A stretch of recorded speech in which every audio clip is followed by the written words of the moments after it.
voltado para a mulher. Você vai notar lá no dia 11 de março, é um sábado à noite. Esteja desde já se preparando para isso. Quem sabe você pode convidar um vizinho, um amigo para estar vindo juntos. Temos trabalhado em cima dessa noite para que seja algo especial na vida de cada um, certo? Se for possível, já vá programando desde já para estar presente. O nosso tema de hoje se encontra no livro de Jó, capítulo 2, do versículo 1 até o versículo 13. Antes de ler, eu quero aproveitar para dar uma pequena pincelada, para a gente fazer uma ponte entre o capítulo 1 e o capítulo 2. Então, o livro de Jó em si, ele lida com a pergunta que atravessa os séculos. E também é feita ainda em nosso século 21. E a pergunta é, eu duvido que você já não tenha ouvido essa pergunta.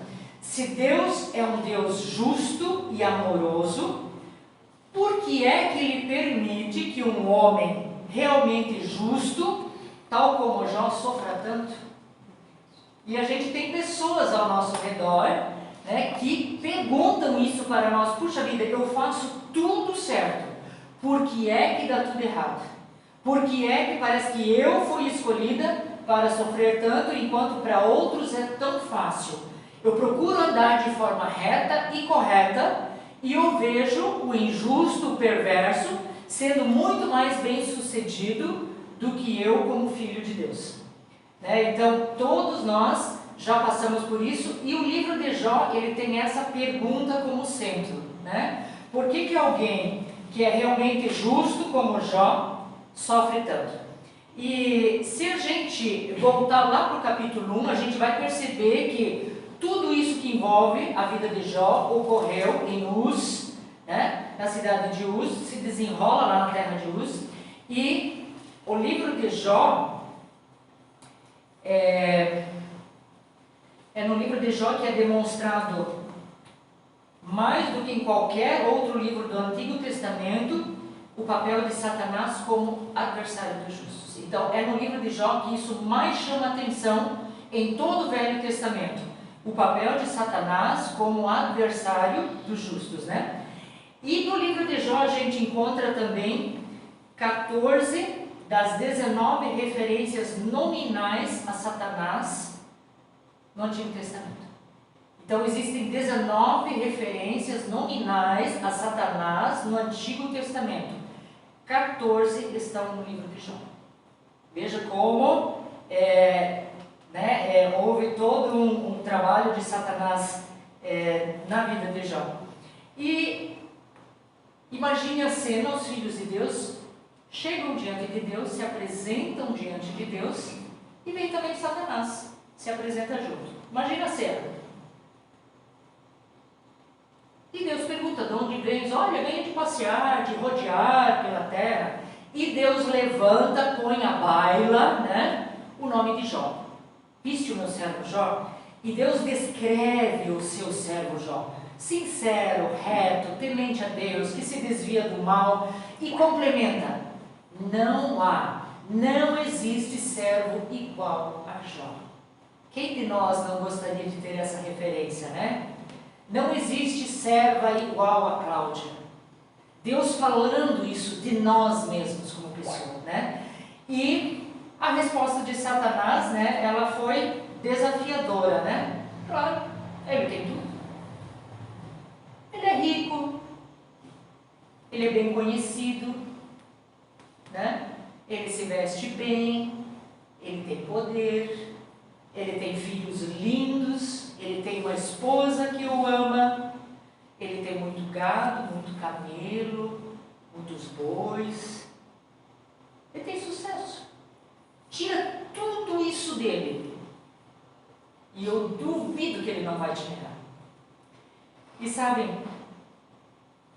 a gente sabe que nesse momento Satanás recebe permissão para tocar em tudo o que Jó possui. Tudo. Mas Deus não dá a ele a permissão de colocar a sua mão em Jó.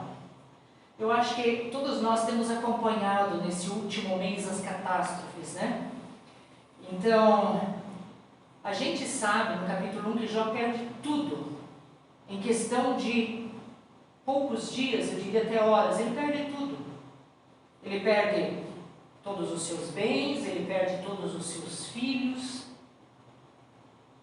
No litoral de São Paulo, nessa última semana, 65 pessoas morreram. Passou uma entrevista com um casal que veio da Bahia muitos anos atrás. Fizeram sua casinha, tiveram todos os seus filhos em São Paulo, criaram os seus filhos, já são adultos, eles já têm netos. E eles agradeceram, porque todos estão vivos. Mas eles perderam tudo. Não sobrou nada. Ela tinha lágrimas nos olhos, mas ainda assim feliz, porque eles não morreram. Então, Jó perde tudo que ele tem e passa por um momento tão doloroso, tão desesperador, que é a perda de filhos. Aquele pai que já perdeu um filho, com certeza sabe de quão desesperador isso é, né? E Jó reage às fatalidades que acontecem a ele como qualquer humano, com intensa aflição. A Bíblia diz que ele levanta, rasga o seu manto, raspa a sua cabeça e se lança em terra. Mas ele não se lança em terra apenas para chorar. Ele adora a Deus. Como isso é desafiador quando a gente olha no fundo de nós mesmos. Nós conseguiríamos adorar a Deus? E essa canção, ele fez grandes coisas. Jó olha para o passado dele, para o dia do nascimento e diz assim: olha, não saí do ventre da minha mãe. Então, tudo que Jó possuía veio das mãos de Deus. E esse mesmo Deus, aos olhos de Jó, tinha o direito de tomá-las de volta. Jó reconhece que ele era apenas um mordomo. Será que nós conseguimos olhar para todos os nossos bens, tudo aquilo que nós temos, e temos a liberdade de dizer: eu sou mordomo disso? Quando você é mordomo de um lugar, você zela por aquilo muito bem zelado. Meu irmão é mordomo no Seminário Batista há 40 anos. Eu passei a última semana com eles lá, ajudando na limpeza e na organização de todo o campus. Confesso que nós não chegamos a um terço de finalizar, de tão gigante que aquilo ali é. Mas o mordomo, ele zela por aquilo da melhor forma possível, ele faz daquilo o seu melhor. Então Jó reconhece: eu sou apenas um mordomo, o Senhor deu, o Senhor tirou, louvado seja o nome do Senhor. Jó, ele faz grandes coisas, né? E ele fará grandes coisas. Jó olha para o futuro e diz: olha, nu eu voltarei. Tudo que eu consegui conquistar do meu nascimento até a minha morte vai ficar aqui. Não é como os egípcios quando eram enterrados, né? Os faraós, ia tudo com eles, inclusive os servos em vivos lá para dentro das pirâmides, e acabavam morrendo por falta de ar ao longo dos dias. Eu vim sem nada, eu vou voltar sem nada, né? E ele seria sepultado e tornaria ao pó da terra. Jó reconhece isso aqui também. E ao final Jó olha para o alto e ele profere uma declaração de fé: o Senhor o tirou, o Senhor o tomou, bendito seja o nome do Senhor. Satanás tinha dito para Deus o quê? Que Jó o amaldiçoaria por perder tudo. E Jó faz exatamente o contrário, ele abençoou o Senhor. Então, se faz necessária uma fé muito verdadeira, né? Para, em meio a toda essa tristeza e sofrimento que já estava passando, poder dizer: bendito seja o nome do Senhor. E esse capítulo 1, ele finaliza com Jó sendo aprovado com louvor. É como você fazer uma prova de final de ano, né? E se sair muito bem, e a professora diz: você foi aprovado com louvor, você passou de ano, você está liberado para a próxima série. Diante de Deus, Jó foi aprovado com louvor. Ele passou nesse primeiro teste. O versículo 22 do capítulo 1 diz: em tudo isto, Jó não pecou nem atribuiu a Deus falta alguma. Deus havia dito para Satanás: você viu meu servo Jó? Né? E Deus vencer esse desafio. Você consegue ver Jó entre Deus e Satanás? Os dois estão aqui como que num duelo, e lá está Jó, como um ser humano normal, como eu e você, no meio de Deus e Satanás, para ver quem ganha. E a Bíblia diz que Jó foi aprovado com louvor. Vamos à leitura do capítulo 2, que diz assim: E vindo outro dia, em que os filhos de Deus vieram apresentar-se perante o Senhor, veio também Satanás entre eles apresentar-se perante o Senhor. Vejam que pela segunda vez, Satanás aparece diante do Senhor. Então o Senhor disse a Satanás: de onde vens? E respondeu Satanás ao Senhor e disse: de rodear a terra e passear por ela. Esse mesmo versículo existe lá no capítulo 1. E disse o Senhor a Satanás, novamente: observaste o meu servo Jó? Porque ninguém há na terra semelhante a ele, homem sincero, reto, temente a Deus, desviando-se do mal, e ainda retém a sua sinceridade. Isso está lá no versículo 8 do capítulo 1, igualzinho. A partir de agora é diferente. Havendo-me tu incitado contra ele para o consumir sem causa. Então Satanás respondeu ao Senhor e disse: pele por pele, e tudo quanto o homem tem dará pela sua vida. Estende, porém, a tua mão, toca-lhe nos ossos e na carne, e verás se não blasfema de ti na tua face. E disse o Senhor a Satanás: eis que ele está na tua mão, poupa, porém, a sua vida. Então saiu Satanás da presença do Senhor e feriu a Jó de uma chaga maligna, desde a planta do pé até o alto da cabeça. E Jó, tomando um pedaço de telha para raspar com ele as feridas, assentou-se no meio da cinza. Então sua mulher lhe disse: ainda retens a tua integridade, a tua sinceridade? Amaldiçoa a Deus e morre. Mas ele lhe disse: como fala qualquer doida, assim falas tu. Receberemos o bem de Deus e não receberíamos o mal? Em tudo isto não pecou Jó com os seus lábios.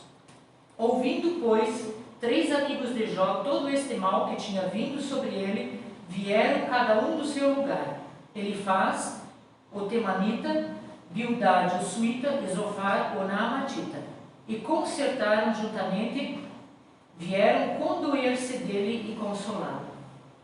E levantando de longe os olhos, e não o conhecendo, levantaram a voz e choraram, rasgando cada um o seu manto, sobre a cabeça lançaram pó ao ar.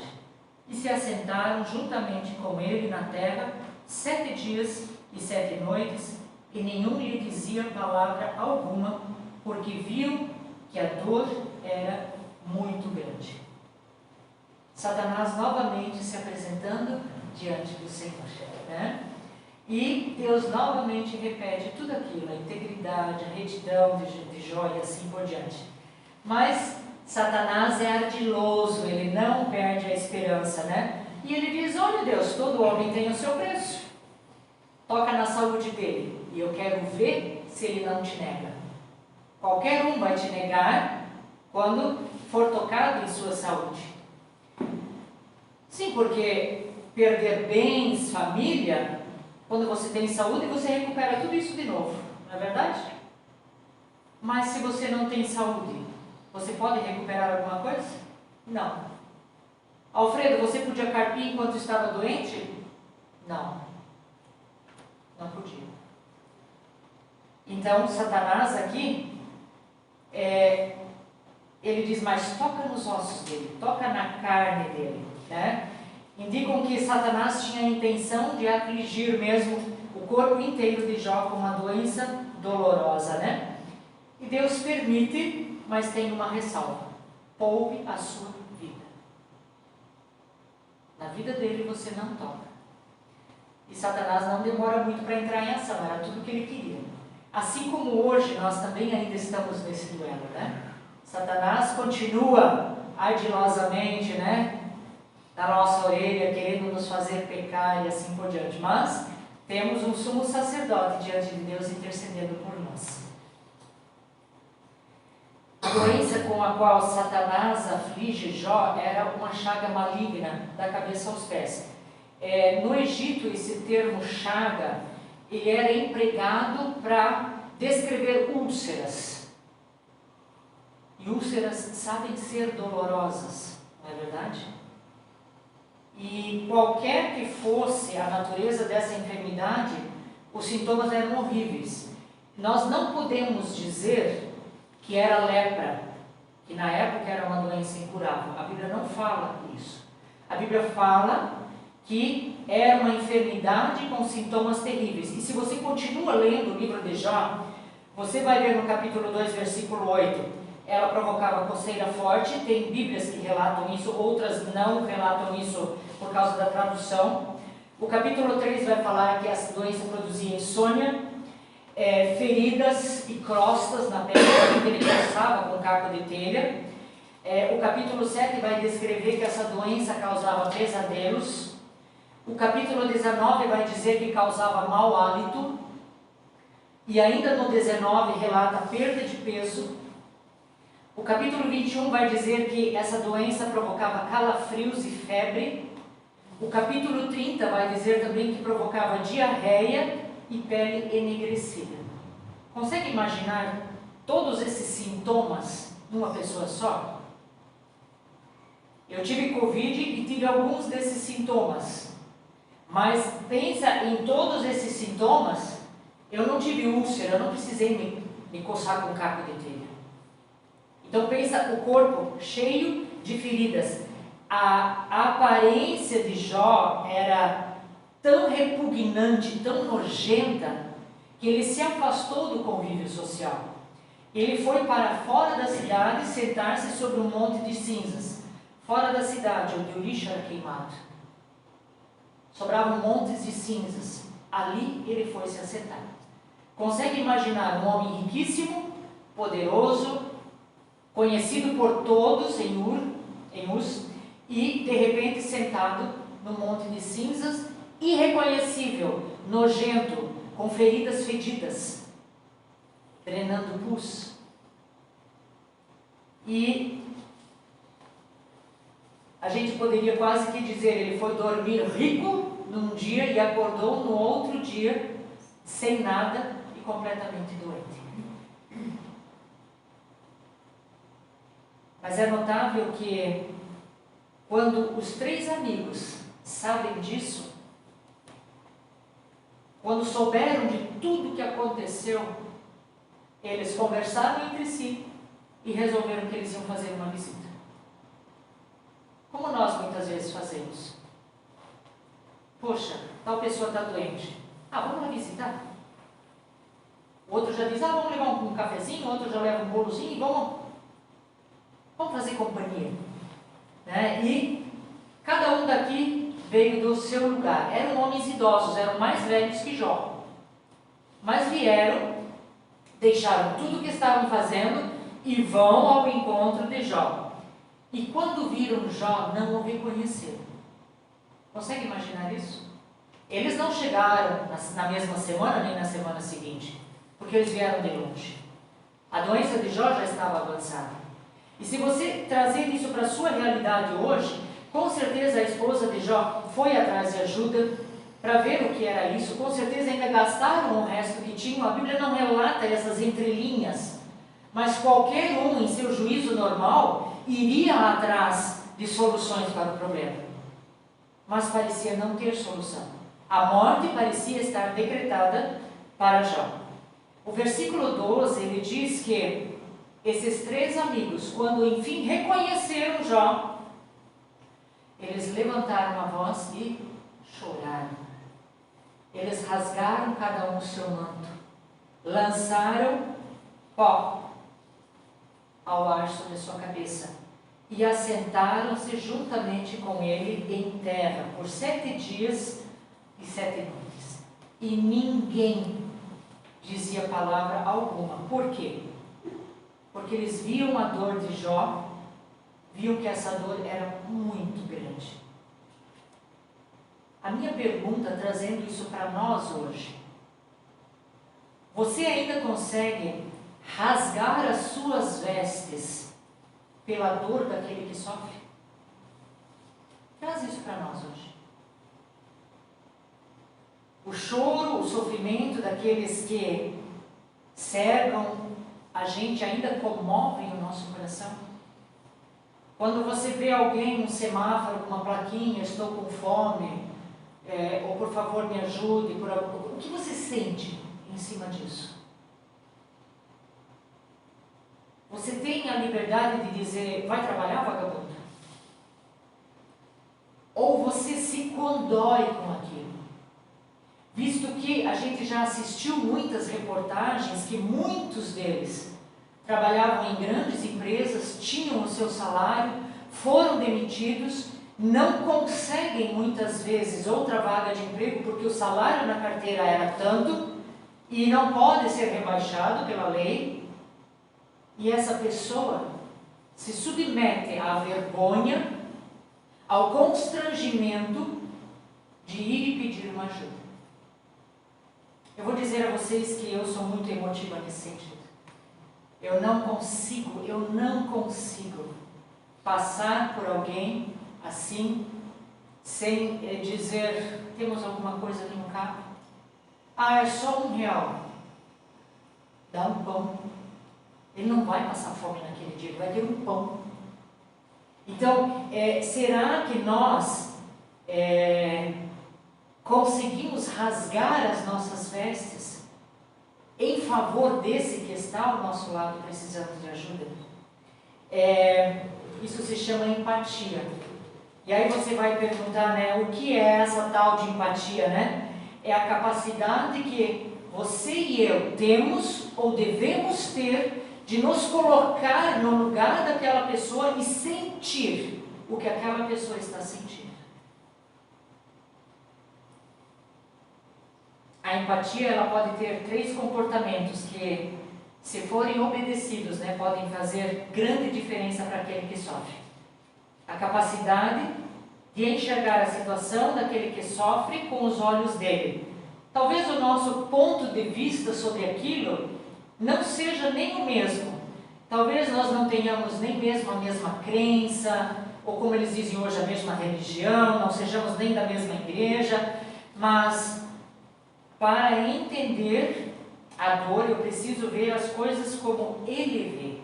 Compreender como determinada coisa afeta a vida do Yuri, por exemplo. Pode não afetar a minha, na mesma intensidade que vai afetar a dele. Mas eu preciso tentar me pôr no lugar. O segundo componente, nós precisamos sentir a sua dor, mesmo que não seja na mesma intensidade.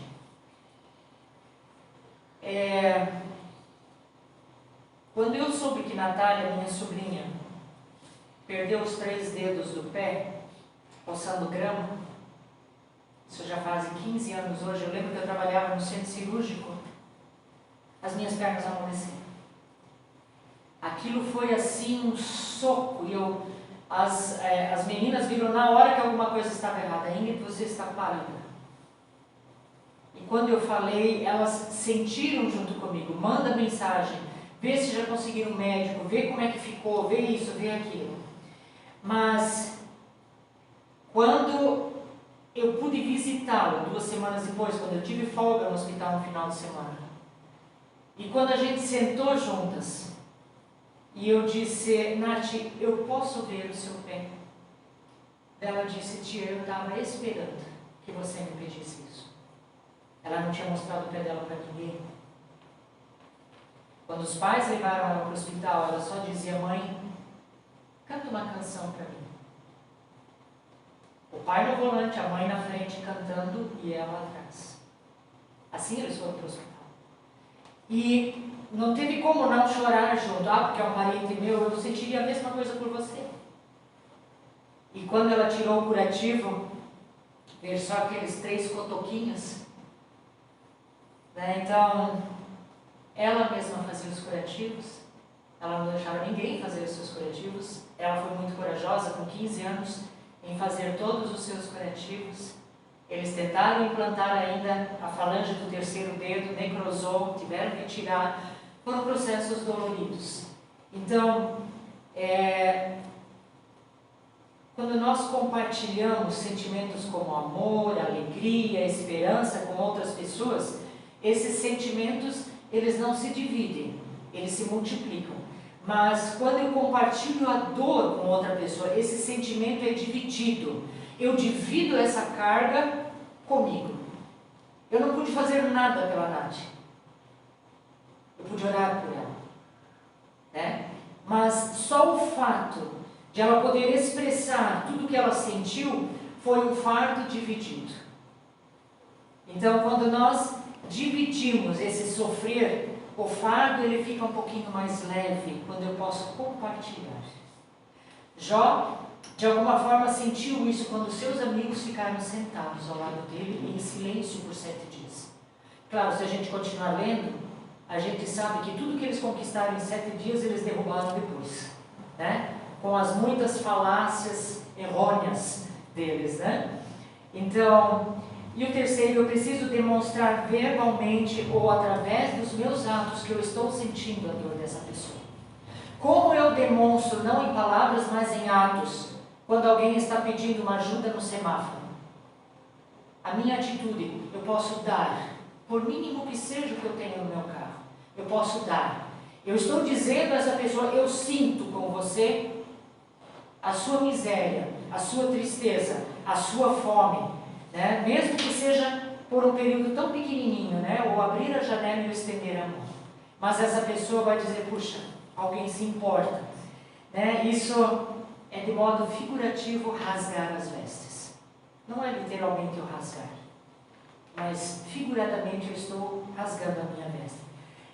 Lembra que nem todas as aflições que como filhos de Deus passamos procedem do maligno, né? Apesar de a gente saber que Satanás tem demônios a seu serviço, o Novo Testamento fala muito disso quando ele diz que Jesus curou pessoas com cegueira, com mudez, né, com dor, com insanidade, loucura. Essas pessoas, elas tinham demônios dentro de si e foram curadas por Jesus. Mas existem aflições físicas que nós passamos que são resultados naturais de descuidos nossos mesmos. Então, eu posso estar descuidando de mim mesma e com isso eu posso estar passando por aflições. Então,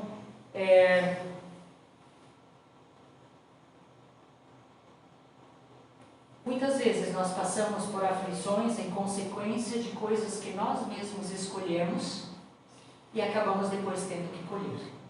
Lembra que existe a lei da semeadura, né? A gente acaba colhendo o que a gente semeia. Então, isso seria com relação à parte figurativa de rasgarmos nossas vestes. E por último, eu quero olhar um pouco para a esposa de Jó. Você diz assim, né? Na última hora ela também abandonou a Jó, ela falou como uma doida, como Jó mesmo descreve, mas se coloca no lugar dessa mulher, né? Íris, se coloca no lugar dessa esposa. Você perdeu sua casa, todos os seus bens, os seus filhos, e o Valdir está muito doente e já não tem mais de onde tirar nada. Você consegue sentir a dor dessa mãe e esposa em ver o marido todo cheio de lesões, já longe do convívio dela, que estava só e sofrendo? Ele não podia ser esse apoio para ela, porque ele preferiu sair desse convívio, porque com certeza se sentia um homem nojento, né, repugnante. Nós muitas vezes agimos da mesma forma quando vemos pessoas com grandes feridas e a gente olha assim, além de dizer, nossa, que dor, mas também, né? Não consigo com isso. Não são todos que são talhados para trabalhar num hospital, né, e pegar aquelas coisas mais perebentas e dizer assim, oba, esse nós vamos consertar, né? Era o nosso privilégio poder fazer todos esses curativos e no final dizer, vai para casa, você está curado. Que delícia ver isso, né? se nós nos colocamos no lugar dessa esposa, ela estava no limite emocional dela. Ela não aguentava mais. E eu imagino que ela dizendo, olha, amaldiçoa o teu Deus e morre. Será que ela não estava dizendo, olha, se você morrer, acaba todo esse sofrimento? Se você dizer para Deus, ai Deus, chega, eu não quero mais, você morre. Né? E ela percebe que Jó não faz isso. Então, ela achou errado. Se ela pensou que Jó abandonaria o seu Deus por causa de toda aquela enfermidade, Jó não o fez. E continuava sendo difícil para ela ver Jó definhando daquela forma, né? Sabem quando a vida se complica, quando dificuldades, tragédias, doenças nos sobrevêm, parece ser muito mais fácil desistir do que dar continuidade. Passa pela nossa mente também, eu vou desistir disso, não vai dar certo mesmo. E aí, em momentos assim, pergunte a Deus, o que queres me ensinar, Deus, com essa situação? Nós precisamos ter a certeza de que Deus está realizando o seu plano perfeito a seu modo e a seu tempo. Se você olhar para a vida de José, desde a sua tenra idade, tudo que ele sofreu, tudo que esse jovem passou até se tornar o governador do Egito, e a fidelidade dele a Deus permaneceu. Ele não pecou. Ele não caiu quando foi seduzido pela mulher de Faraó. Então, tenha a certeza, se você está passando por dificuldades, pergunte, Deus, você com certeza está trabalhando a seu modo, a sua maneira, me ajuda a não abrir mão da minha fé em Ti. Me ajuda a não abrir mão da minha integridade a Ti. Né? Então Jó estava decidido. Ele estava decidido a confiar em Deus. E ele deixa isso claro na segunda parte, no versículo 10, que a pessoa que tem fé confiará em Deus tanto na prosperidade quanto na adversidade, ainda que não consiga entender por que aquele mal lhe sobreveio. Então ele iria permanecer fiel. Não importava como seria o seu futuro na terra, desde que Deus não abandonasse a sua alma. Então Jó não queria de Deus somente bens e família, mas ele queria a presença de Deus. Não importando se na saúde, na dor ou na bonança. E isso deve ser claro em nossas vidas também. Todos nós no ano passado passamos por inúmeros altos e baixos. Nós tivemos bons momentos, nós tivemos momentos muito difíceis e nós tivemos momentos ruins. E que nós pudéssemos dizer, Deus, independente se eu perdi coisas materiais, se eu tive dificuldade na minha saúde, eu quero a Tua presença na minha vida, sempre. Né? E que nós pudéssemos avaliar isso na nossa vida também, de termos essa intimidade com Deus. Somente fé e comunhão com Deus dão ao aflito a esperança para vencer. E isso dá esperança também a essas pessoas que agora no litoral perderam tantas coisas. Talvez elas não tenham Jesus como Salvador, mas elas dizem, Deus queira que a gente consiga construir de novo. Graças a Deus, os nossos filhos estão salvos. Então elas acreditam em algo maior. Possivelmente muitos não têm Jesus como Salvador, mas elas acreditam em algo maior. Então, a graça de Deus, ela triunfou sobre o sofrimento, porque Jó permaneceu firme e constante na fé, mesmo quando não parecia haver qualquer proveito em permanecer fiel a Deus. E sabem, eu posso colocar Jó em uma parte do Salmo 1. O Salmo 1 diz assim, bem-aventurado o varão que não anda segundo o conselho dos ímpios, não se detém no caminho dos pecadores, não se assenta na roda dos escarnecedores. Antes tem o seu prazer na lei do Senhor, e na sua lei medita de dia e de noite. Pois será como árvore plantada junto a ribeiros de águas, a qual dá o seu fruto na estação própria, cujas folhas não caem. Jó, ele estava plantado há tanto tempo na fonte, que agora que ele passava por um período de sequidão na sua vida, né, ele poderia suportar. Por quê? Porque ele estava abastecido daquela fonte. É como uma árvore plantada no ribeiro. Se aquele rio seca, por um longo tempo a gente ainda vai ver aquela árvore muito verde. Daqui a pouco ela começa a desfolhar, né? Jó, ele estava plantado nesse ribeiro, nessa água viva que era Deus. E por isso ele resistiu. Então ele estava arraigado em Deus e ele não vacilou na hora da prova. Isso não significa que Jó não tenha chorado. Isso não significa que Jó não tenha sentido dor. Mas ele não murmurou e ele não blasfemou. Alguém de vocês murmura? A Cláudia fez assim. Eu já estou levantando a minha mão, né? O Antônio que sabe quanto eu murmuro. Eu murmuro do calor, eu murmuro que o cachorro fez um buraco, eu murmuro que a formiga está dentro da cozinha, eu não sei de onde ela vem, e eu murmuro e eu reclamo, né? Mas Jó não murmurou e Jó não blasfemou. Ele não se queixou da sua sorte. Eu muitas vezes me queixo da minha sorte. Esses cavalos que eu não passo, isso, aquilo, né? Salmo 39:9 diz: emudeci, minha boca não abri para reclamar de nada, pois tu fizeste tudo. Quanta coisa para aprender nesse texto. Emudeci, fiquei quieta, minha boca não abri. Então a verdadeira base da fé, ela acha-se não só nas bênçãos, nem em circunstâncias pessoais, nem em teses formuladas pela nossa mente, mas na revelação do próprio Deus, né? Deus, por vezes, permite que Satanás nos prove com contratempos, a fim de purificar a nossa vida e a nossa fé. Assim como o ouro, quanto mais quente o fogo, mais puro o ouro sai.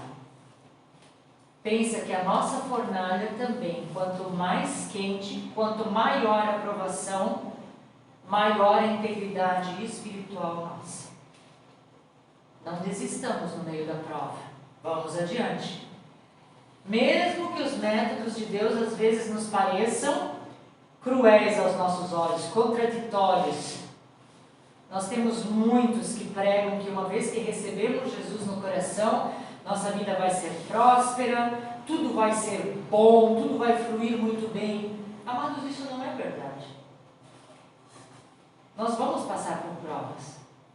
E graças a Deus, se passamos por provas, seremos depurados.